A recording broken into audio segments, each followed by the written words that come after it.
and me Callum, also from TableTopBanter. And we're going to be bringing you today the narrative campaign that we're bringing to the Warhammer 40k universe. And it is the race for Techvar. Yes, that's right. That is right. And it's going to be Chaos against Dark Angels.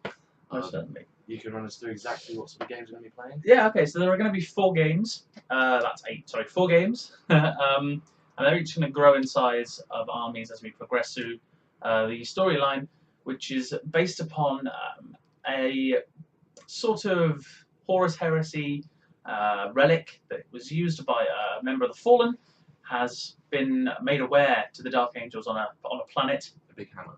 It is just a big hammer called Techvar.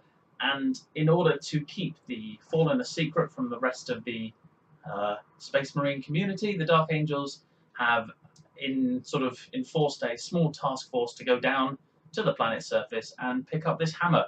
And you basically find out what happens to the hammer in the end, whether it stays on the planet or whether it goes home with Company Master Balthazar. And we will as well, because we're sort of doing it in the way that we'll play a game.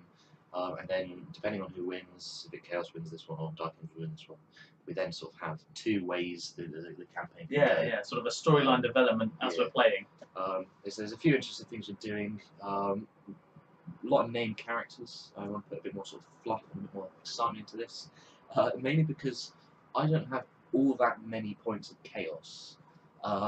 So we thought, what greater way than to take the fantastic but useless chosen models you get with the Dark Vengeance, and they're all sort of aspiring champions that we've created points for, created names for, some cool war gear, and they're going to be going with squads. Yeah. So they can be added to cultists and things. So they're just a bit of fun. Bit of flavour to the game, because it's something different that you're not going to see from a regular 40k game, and that's what we wanted this campaign to be, something a bit different.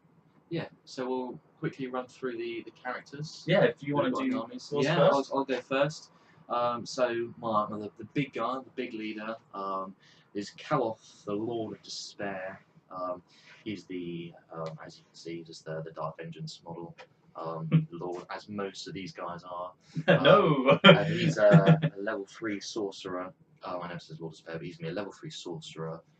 He's just got a basic sort of force sword and things. He's going to be pretty tricked up, but you'll see him come out at some point. And then we've got Eneron, the Duke of Pestilence. He is Kaloth's sort of second in command.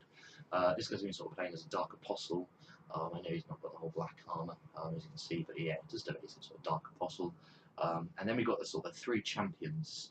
So we've got Enkar the Hungry. He's actually playing the Vrosh Tattersall model, and we're going to be playing the Vrosh Tattersall rules. But we've sort of given him mark of Nurgle, so we've reflected that. Bunch of 66 points, 165. Then the next champion, we've got Araplax the Stubborn. He's just the guy with the Power Fist, sort of 51 points, and he can be added in sort of cultist squads. Then we've got Dragor the Shepherd, which is yeah, these are good names, aren't they? Great names. And then these are just he's the sort of the leader of the other Marines in the army. So he's a combi bolter. We started giving gifted mutation as well, bumping up to 39 points. So you can roll off the boon table. And then also throw in Cassador the Eternal, the Hellbrute.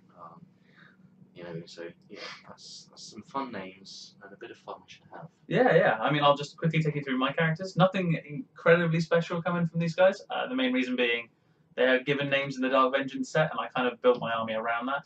So we've got Company Master Balthazar, who is going to, because of points, develop through the game with bigger and better upgrades as we go through, kind of showing that he's getting serious. There's Librarian Termiel, who's a level 1 Psyker at the moment. That's probably not going to change, actually. I think I'm just going to keep him level 1.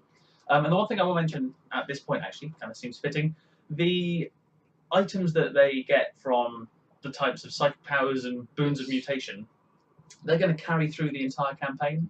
So whatever I roll on the first psychic chart is what he is keeping for the whole campaign.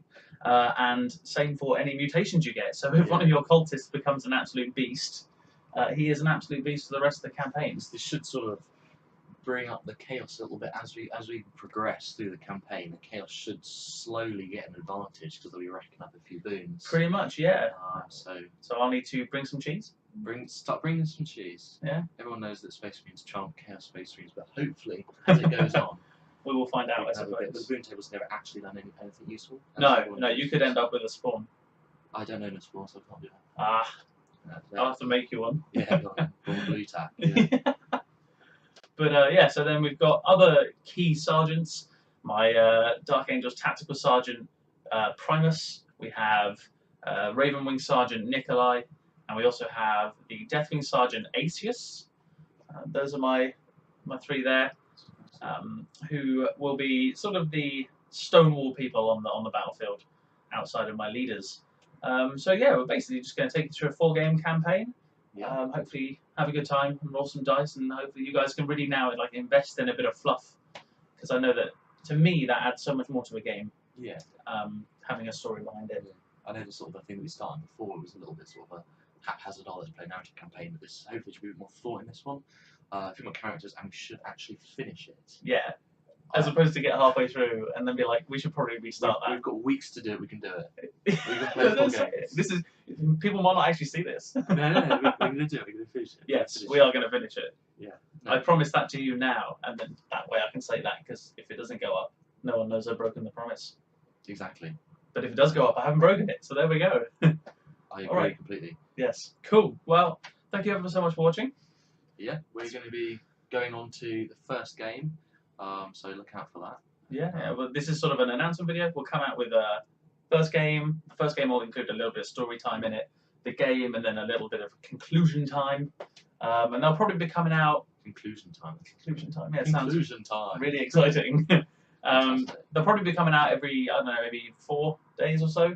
So with the schedule, so we can get a bit of variety still in the content, but you're consistently getting this campaign for you. So yeah, thank you ever so much for watching. Of course, don't forget to like and subscribe to tune in to the rest of the series and enjoy this narrative campaign with us. And leave your comments below to let us know who you want to win. And most importantly, have fun. Yes.